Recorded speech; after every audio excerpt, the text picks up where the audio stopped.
Chapter 1: The Galaxy's Gentle Giant. For more than 300 years, humanity had earned a reputation unlike any other civilization in the galaxy. They carried doctors instead of soldiers, engineers instead of occupation forces, and food instead of weapons.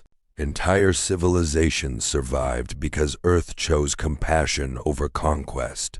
Some called humans heroes, others called them naive. Inside the Galactic Senate, powerful empires quietly mocked Earth's ideals. They believed peace was simply another word for weakness. Human ambassadors listened to the insults without raising their voices. One elderly senator laughed during a council session. "Humans have forgotten how to fight." The chamber erupted with amusement. Earth's ambassador didn't argue. He simply smiled and replied, "The strongest shield is the one that never needs to be raised." The Senate dismissed his words as another human proverb. That was precisely why it avoided it. But across the distant Orion frontier, a decision had already been made, one that would test the patience of an entire species. And when that patience finally ended, the galaxy itself would never be the same. Chapter 2: The Price of Mercy. For centuries, Earth's policy had remained unchanged. Pirates who surrendered were given fair trials. Rebellious colonies were offered humanitarian aid before sanctions. Even hostile empires received medical assistance when deadly plagues spread through their worlds. Many species admired humanity's compassion. Others exploited it. One empire in particular, the ruthless Charon Dominion, had spent decades testing Earth's limits. Inside the Dominion's royal court, generals laughed whenever another human protest arrived. "They'll send another strongly worded message. They always do." Far away on Earth, every insult, every attack, and every broken treaty was carefully recorded, not out of anger, out of patience. Because humanity believed every civilization deserved one more chance to choose peace. But those chances were slowly running out. Chapter 3: The Convoy of Hope. Several weeks later, a humanitarian convoy departed from Earth's orbit.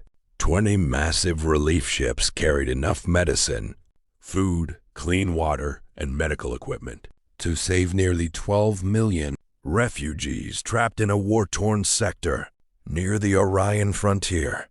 The mission had been publicly announced weeks earlier through every major communication network.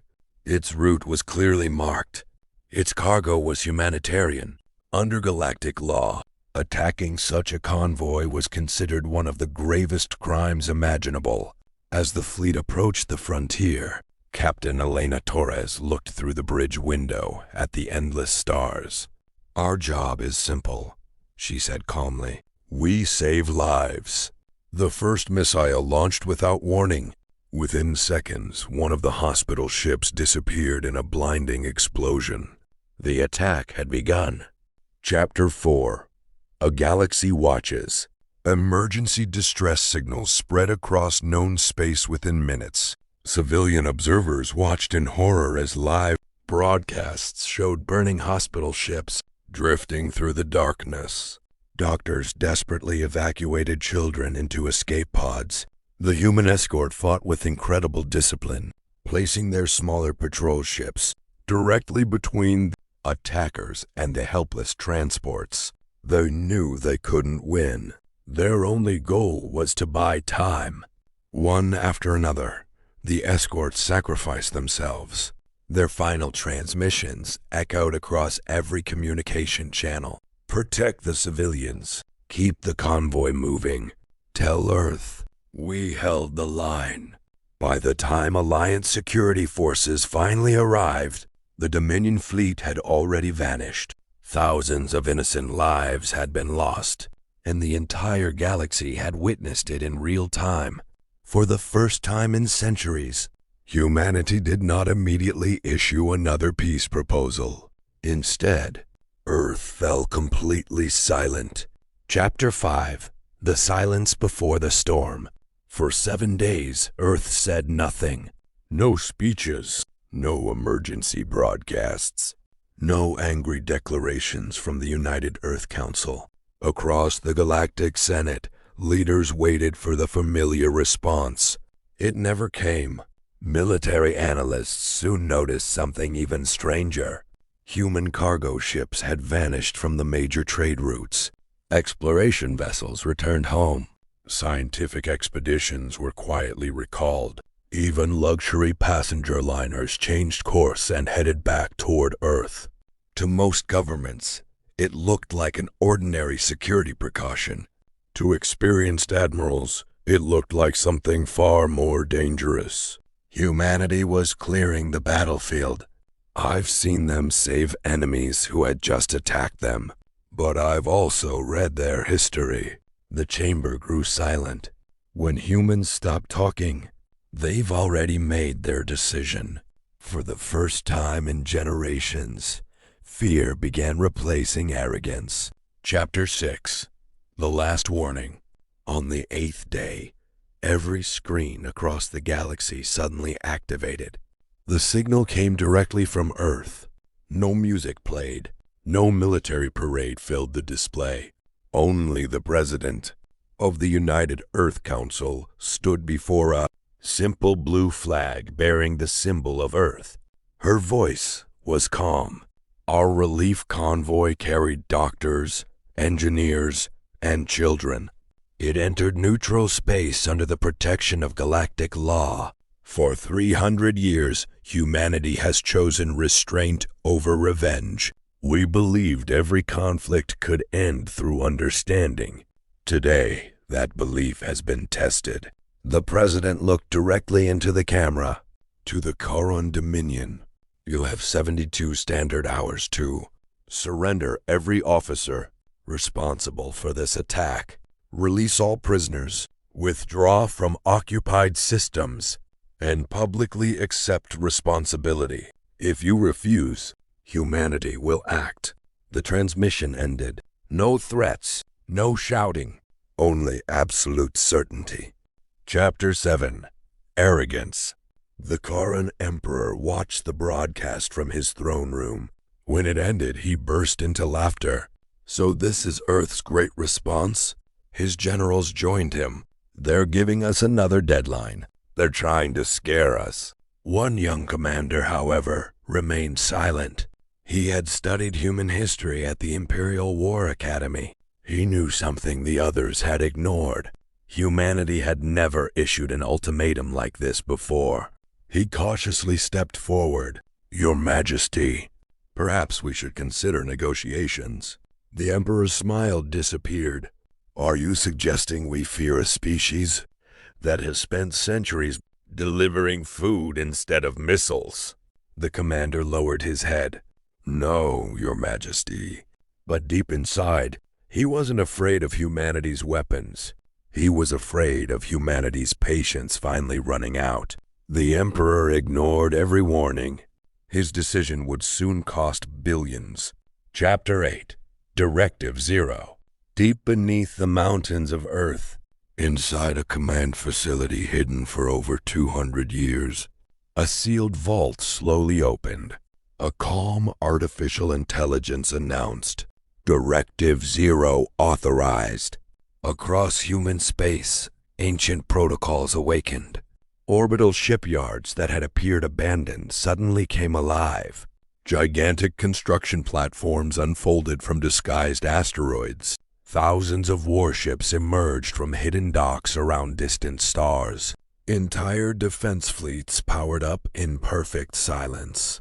Every captain received the same simple orders: protect civilians, minimize unnecessary casualties, end the war as quickly as possible. There were no celebrations, no speeches, only disciplined professionals preparing to do a job they had hoped never to perform. Humanity had spent centuries preparing for the day diplomacy failed. That day had finally arrived. Chapter 9. 72 Hours. The countdown became the only topic anyone discussed. Every news network in the galaxy displayed the same clock. 72 hours remaining. Neutral worlds urged the Quran, Dominion to surrender. The officers responsible for the attack. Several allied governments secretly contacted the Emperor, warning him that Earth was behaving differently than ever before. Even the Dominion's own intelligence agency delivered an alarming report. Our long-range sensors have detected unusual activity inside human territory. The Emperor barely looked at the report. They're trying to intimidate us. The chief intelligence officer swallowed nervously. Our spies have disappeared. Our surveillance satellites are offline. And every human military installation we believed we knew is empty. The Emperor frowned. What do you mean, empty? We mean either the fleets have been moved, but pride was stronger than caution. Prepare our defenses, he ordered. They won't dare attack. Not one engine burned. Not one communication signal escaped. They were invisible, and they were ready. Chapter 10. Humanity Moves. When the final second of the countdown disappeared, nothing happened. 5 minutes passed, then 10. The Charon media erupted with laughter. The humans lost their courage. Defense grids stopped responding. No explosions. No warning. Only silence. Panic spread through command centers. What happened? I've lost contact with Fleet 7. Our orbital cannons aren't responding. Before anyone could answer, hundreds of black human vessels appeared above the Dominion's largest naval base. They had not warped in. They had simply appeared. Every weapon on the station was already disabled. Every escape route was blocked. A single transmission echoed across the system. This installation is surrounded. Surrender peacefully. No civilians will be harmed. The Dominion commander ordered his ships to open fire. Nothing happened. Human cyber warfare had already disconnected every targeting system. Without firing a shot, humanity captured the largest military base in the sector. The galaxy watched in disbelief. War had begun, yet almost no one had died. Chapter 11. Precision. Across 12 star systems, similar operations unfolded with unbelievable accuracy. Human. Special forces boarded military stations without damaging civilian infrastructure. Power plants remained online. Hospitals continued operating. Schools were untouched. Even public transportation systems continued running. Only military targets were disabled. Citizens hiding inside their homes expected cities to burn. Children received emergency food supplies. Medical teams established field hospitals open to every species. One elderly alien woman stared at a young human medic treating her injured grandson. You are invading us. The medic smiled gently. No, we're removing the people who started this war. For the first time, ordinary citizens questioned everything their government had told them about humanity. Maybe the monsters they had been warned about weren't monsters at all. Chapter 12. The Emperor's Rage. Inside the Imperial Palace, chaos erupted. Reports flooded the command center every minute. Our northern fleet has surrendered. The Western Defense Network is offline.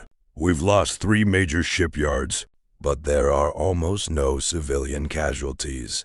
The Emperor slammed his fist onto the command table. Then order every fleet to attack Earth. A nervous admiral looked up. We can't. Why not? Because we can't find their main fleet. The room fell silent. Where was the rest of humanity's military? The Emperor suddenly realized something terrifying. Earth had launched the most successful campaign in Dominion history without committing its full strength. Outside the palace windows, the night sky changed. Hundreds of new lights appeared above the capital. Another human fleet had arrived. This time, for the first time in his reign, he wondered if he had made the greatest mistake of his life. Chapter 13. The First Fleet. Above the Charon capital, the stars seemed to disappear. At first, civilians thought a solar eclipse had begun. Then the enormous shadow slowly emerged from the darkness. It was the flagship UES Resolve. For over 2 centuries, rumors had spoken of humanity's mysterious First Fleet. Most believed it was only propaganda. Now, the legend stood in orbit for the entire galaxy to see. The fleet did not fire a single shot. A calm transmission echoed across every frequency. "This is the United Earth First Fleet. Our mission is not to destroy your world. Our mission is to end this war." Even hardened Dominion officers felt an unfamiliar emotion: respect. Because for the first time, they understood the difference between power and restraint. Chapter 14. The Battle Without Hatred. Refusing to surrender, several Dominion admirals launched a desperate counterattack. Thousands of fighters raced toward the human formation. On the bridge of the UES Resolve, Admiral Sarah Mitchell watched silently. Interceptor wings, ready. Electronic warfare, active. She nodded once. Begin. Within seconds, the battlefield became a masterpiece of precision. Human fighters moved with impossible coordination, guided by quantum-linked artificial intelligence and experienced pilots. Enemy missiles were redirected into empty space. Attack craft lost their targeting systems before reaching firing range. When Dominion ships fired their main cannons, human shields absorbed the blasts with minimal damage. Then came the counterattack. Instead of destroying enemy vessels, human weapons disabled engines, weapons, and reactors with surgical accuracy. Entire squadrons drifted helplessly through space, alive, defeated. Watching from distant systems, military experts struggled to believe what they were seeing. Humanity wasn't trying to win through destruction. It was winning through complete control. Chapter 15. The Children of Charon. As fighting continued in orbit, another crisis unfolded below. Thousands of children had become trapped inside a damaged underground shelter after a Dominion military bunker collapsed during an evacuation. Local rescue teams couldn't reach them. The air supply was failing. When human commanders received the report, there was no debate. Rescue operations immediately became the highest priority. Combat engineers descended into the ruins, while medics carried emergency oxygen tanks through unstable tunnels. Several soldiers risked their own lives to lift collapsed support beams. Hours later, the first children emerged safely into the daylight. News cameras captured a powerful image. A frightened Charon child clung tightly to the hand of a human soldier as they walked out together. The photograph spread across the galaxy within minutes. It shattered decades of propaganda in a single moment. The species they had called monsters had just saved their future. Chapter 16. The Broadcast. Realizing he was losing both the war and the support of his own people, Emperor Varkon made one final attempt to regain control. He ordered every communication network to broadcast a speech. "Citizens of the Dominion," he declared, "the humans have invaded our worlds. They seek to enslave us. Fight until your final breath." Before the speech could finish, every screen flickered. A second image appeared beside the Emperor. It showed human soldiers rescuing children, human doctors treating wounded Charon civilians, human engineers restoring damaged hospitals. The recordings had been captured by the Dominion's own security cameras. They were undeniable. Across the Dominion, citizens began asking the same question. If humanity truly wanted to destroy us, why are they risking their own lives to save ours? That single question spread faster than any fleet. And once people began questioning their ruler, his empire started to crumble from within. Chapter 17. The Fall of an Empire. The Emperor's authority began to collapse faster than anyone had imagined. Across the Charon Dominion, military governors refused new orders. Entire fleets powered down their weapons and opened communication channels with the United Earth First Fleet. One by one, commanders surrendered, not because they feared humanity, but because they could no longer justify fighting an enemy that had shown more mercy than their own government. Crowds gathered in the capital city. Citizens who had once cheered the emperor now demanded answers. Why were the hospital ships attacked? Why did you lie to us? Why are humans saving our children while our own leaders hide? For the first time in centuries, the Charon Empire stood leaderless. Yet the human fleet remained in orbit, refusing to celebrate. Admiral Sarah Mitchell gave only one order: maintain peace. We are not here to replace one tyrant with another. The war was ending, but humanity had a feeling that someone else had been pulling the strings all along. Chapter 18. The Hidden Master.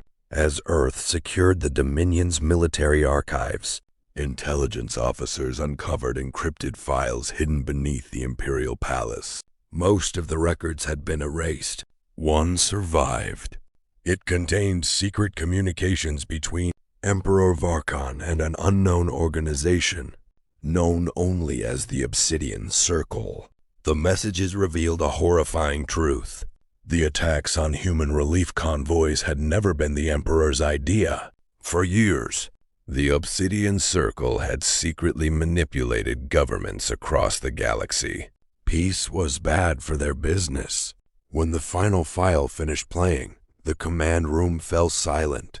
One officer whispered, "So, this was never just one empire?" Admiral Mitchell nodded. "No. This conspiracy reaches across the entire galaxy.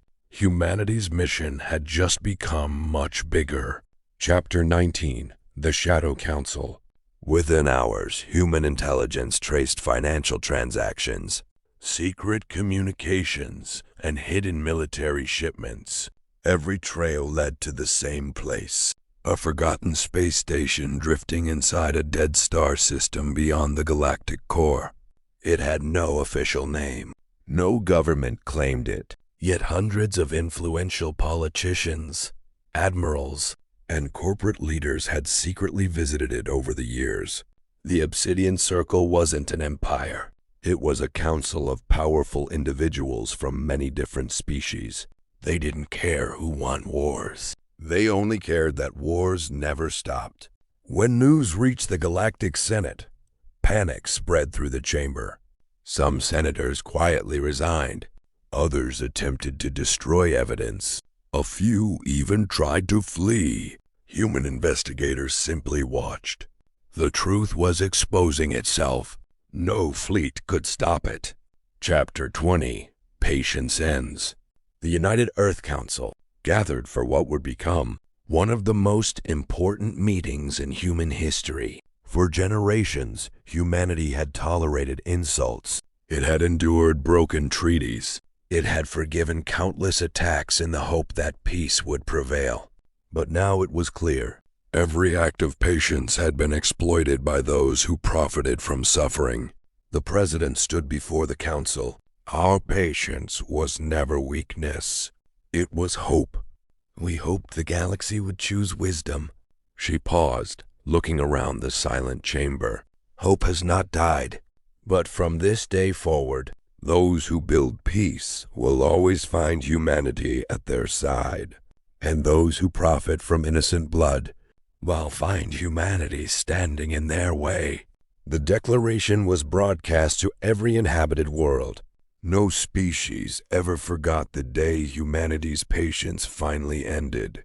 Not because humanity unleashed its fury, but because it proved that true strength is knowing exactly when mercy must end and when justice must begin. Chapter 21. The Hunt Begins. The morning after the president's historic broadcast, human fleets did not celebrate their victory. Instead, they disappeared. task forces split into dozens of independent groups, each assigned a single objective: to locate every member of the Obsidian Circle. No public announcements were made. No bounty was offered. Human intelligence officers quietly followed financial records, encrypted transmissions, and centuries-old trade routes that had remained hidden from the rest of the galaxy. Within days, one disturbing pattern emerged. Nearly every major war of the last 500 years had one thing in common. Someone from the Obsidian Circle had secretly financed both sides. Millions had died, simply because war was profitable. When this evidence reached the Galactic Senate, the chamber fell silent. The enemy had never been one empire. It had been greed itself. Chapter 22: The Secret Fortress. Following a trail of encrypted signals, the exploration cruiser UES Horizon entered an abandoned nebula near the edge of the galactic core. Long-range scanners detected nothing. Then space itself shimmered. It was unlike anything humanity had ever encountered. The station stretched nearly 200 kilometers across and housed thousands of hidden docking bays. Dozens of unidentified warships surrounded it. Captain Elena Torres stared at the tactical display. So, this is where they've been hiding. The station wasn't just a headquarters. It was a city built in complete secrecy. For centuries, the Obsidian Circle had directed wars from the shadows while pretending not to exist. Now humanity had finally found them. Chapter 23: An Offer Refused. Before launching an attack, Earth followed its oldest tradition. A peaceful message was transmitted. This is the United Earth Council. You are surrounded. Surrender peacefully. Stand trial before the Galactic Court. You will be treated fairly. Several junior officers aboard the station wanted to accept. They knew humanity honored prisoners, but the leaders of the Obsidian Circle had no intention of surrendering. Instead, they activated the station's massive defense network. Hundreds of plasma cannons emerged from concealed hangars. Attack drones flooded into space. Their answer was clear. They had chosen war. Human commanders exchanged silent glances. They had offered peace one final time. Now there would be consequences. Chapter 24: The Battle in the Nebula. The first shots lit up the dark nebula like artificial lightning. Enemy drones rushed forward in overwhelming numbers. Human ships answered with extraordinary precision. Electronic warfare units blinded hostile targeting systems. Interceptor wings slipped through the confusion, disabling defense platforms one after another. The battle lasted for hours. Every time the Obsidian Circle launched another wave of fighters, human commanders adapted instantly. Artificial intelligence analyzed enemy movements, while experienced captains anticipated strategies no computer could predict.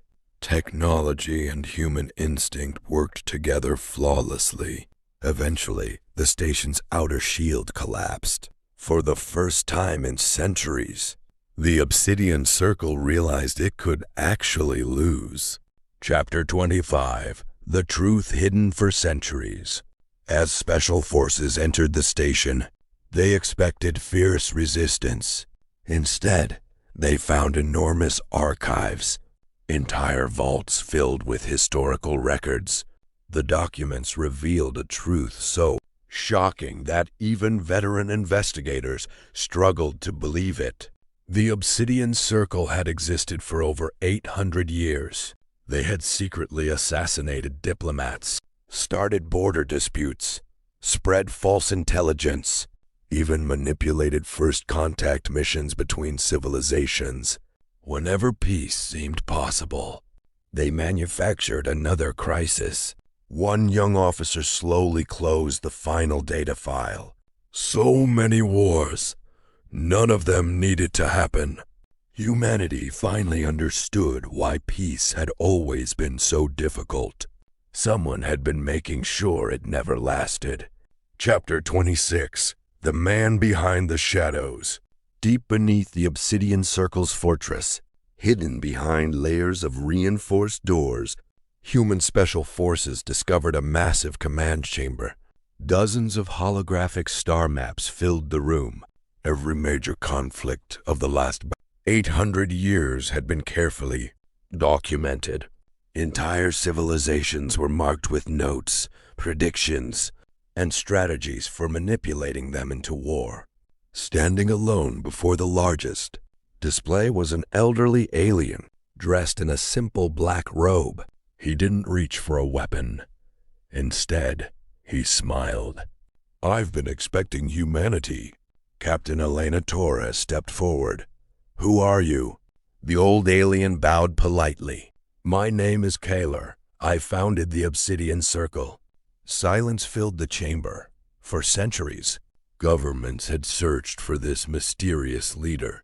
"I merely showed civilizations what they truly are." Torres shook her head. "No, you taught them to fear each other. And today, that lesson ends." Chapter 27. A Test of Character. Kyler activated another hologram. Images of ancient wars appeared one after another. Planets burning, cities reduced to ash, entire species disappearing forever. "I never created hatred," he said. "I simply gave it direction." He looked directly at the human officers. "And now you stand here with enough power to conquer the galaxy. Tell me, what makes you different?" The room fell silent. Every soldier knew they could destroy the station within minutes. Every weapon was locked on the fortress. Captain Torres answered quietly, "The difference is choice. We could destroy you, but justice isn't revenge. You'll stand trial." Kylor laughed softly. "Even now, you still believe laws are stronger than fear." Torres smiled. "No, we believe they're stronger than people who profit from fear."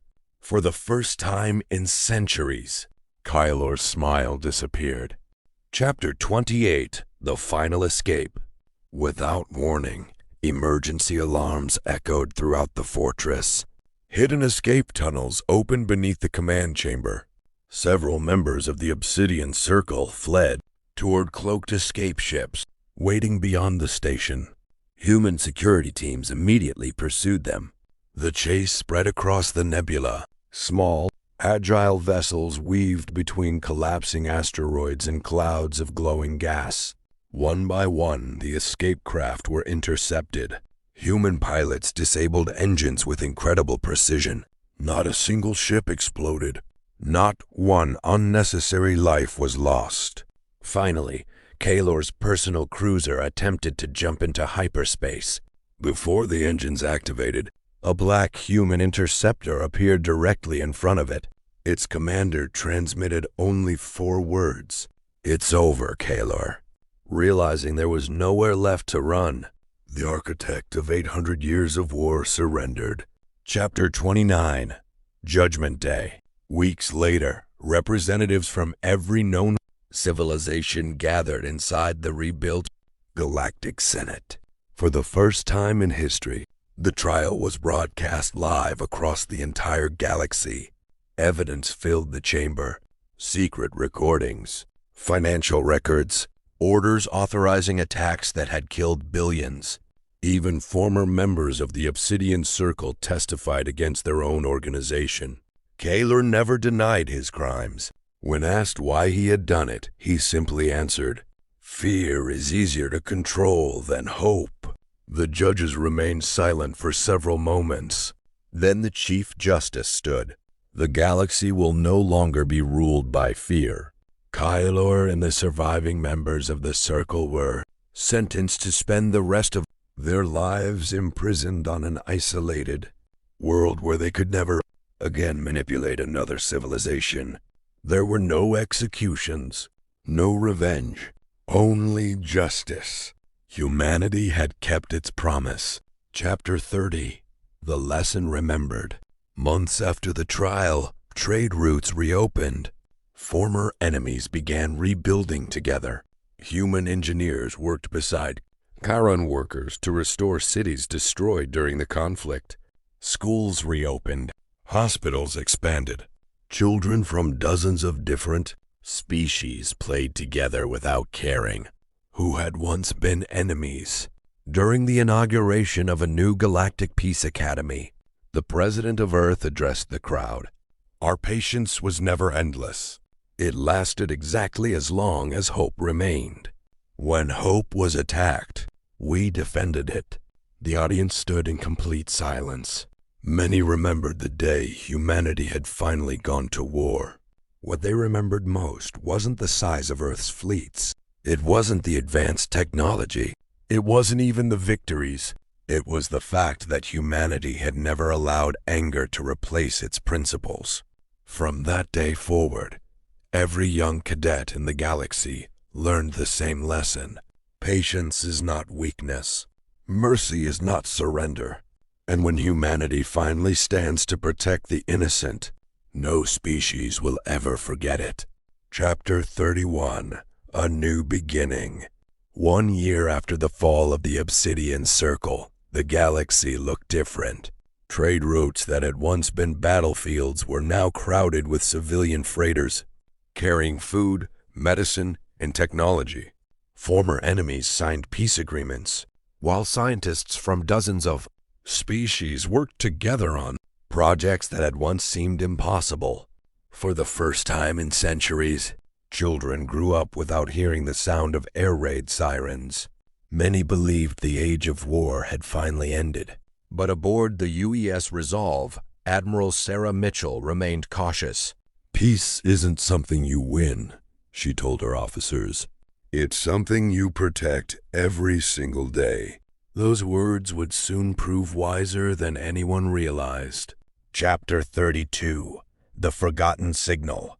While exploring the edge of known space, the research vessel UES Horizon intercepted an ancient transmission unlike anything in the galactic archives. The signal repeated every few minutes in a language no computer could identify. When human linguists finally decoded a portion of it, everyone on the bridge fell silent. The message contained only one sentence.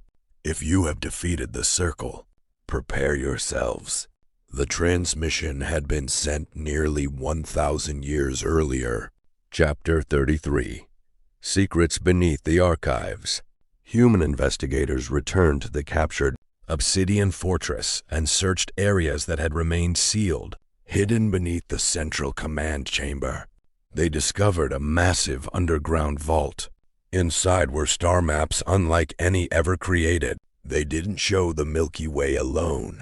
They charted dozens of neighboring galaxies. One map displayed a route leading far beyond explored space. At its center was a warning engraved in ancient symbols.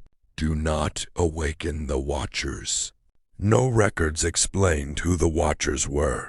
Chapter 34. Humanity's Decision. News of the discovery quickly reached the Galactic Senate. Several governments demanded the maps be destroyed immediately. Others argued that the route should never be explored. The President of Earth listened quietly before speaking. For generations, fear has controlled this galaxy. We will not allow fear to control our future. Instead of launching a military expedition, humanity proposed an international scientific mission. Engineers, historians, linguists, diplomats, even former enemies volunteered. Chapter 35. Beyond the Final Frontier. Months later, the exploration fleet crossed farther than any civilization had ever traveled. Stars became increasingly rare. Entire nebulae drifted through the darkness like glowing oceans. Then, every sensor aboard the fleet suddenly failed. Navigation systems shut down. Artificial intelligence went offline. Only the stars remained. A few seconds later, a gigantic object slowly emerged from the darkness. It wasn't a planet. It wasn't a space station. It was an artificial structure larger than an entire solar system. No engines. No visible weapons. Chapter 36. The Watchers Awaken. As the exploration fleet drifted toward the colossal structure, every ship suddenly came to a complete stop. No engines had failed. Something else had taken control. Then a calm voice echoed through every bridge in every language simultaneously. Civilizations detected. Identity scan initiated. The fleet waited in complete silence. After several long seconds, the voice spoke again. Humanity recognized. Every captain exchanged confused glances. Chapter 37. The First Guardians. Inside the structure, a towering holographic figure slowly appeared. It called itself the First Guardian. They never ruled. They never conquered. They simply ensured that advanced civilizations did not destroy themselves through endless war. When the Watchers mysteriously disappeared, automated guardians remained behind, waiting for a civilization worthy of continuing their mission. For thousands of years, they had observed every major species. Empires had risen. Empires had fallen. Chapter 38. The Greatest Test. The Guardian presented Earth with a final challenge. Around the fleet appeared a holographic simulation. Hundreds of hostile armadas surrounded helpless colonies. A single command would unleash unimaginable weapons, capable of erasing every enemy fleet in seconds. No casualties among human forces. Guaranteed victory. The simulation waited. Human officers studied the tactical display. Then Admiral Sarah Mitchell quietly gave her decision. Reject the weapon. Several alien commanders looked at her in surprise. Chapter 39. The Inheritance. The Guardian led the fleet into the heart of the megastructure. There, hidden beneath a transparent dome, rested an enormous library containing the collected knowledge of millions of civilizations. Scientific discoveries, medical breakthroughs, engineering designs, historical records stretching back millions of years. The Guardian made only one request. This knowledge must never be used to dominate others.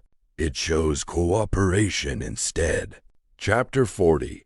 The Day the Galaxy Remembered. Years later, a monument was built outside the new Galactic Peace Academy. It did not depict a great battle. Beneath the statue were simple words engraved in every known language. Strength without compassion becomes tyranny. Compassion without strength becomes helplessness. Humanity taught the galaxy that true peace requires both. Visitors from hundreds of worlds came to read those words. Many asked why humanity had waited so long before going to war. The answer never changed. Because humanity believed peace deserved every possible chance. And from that day forward, every civilization remembered the lesson that changed the stars forever. Never mistake humanity's patience for weakness. Because when that patience finally ends, it ends only to protect those who cannot protect themselves. The end. If you enjoyed this HFY Chronicles story, don't forget to like this video, subscribe to the channel, and turn on notifications so you never miss our next journey across the stars. Thanks for watching, and we'll see you in the next adventure.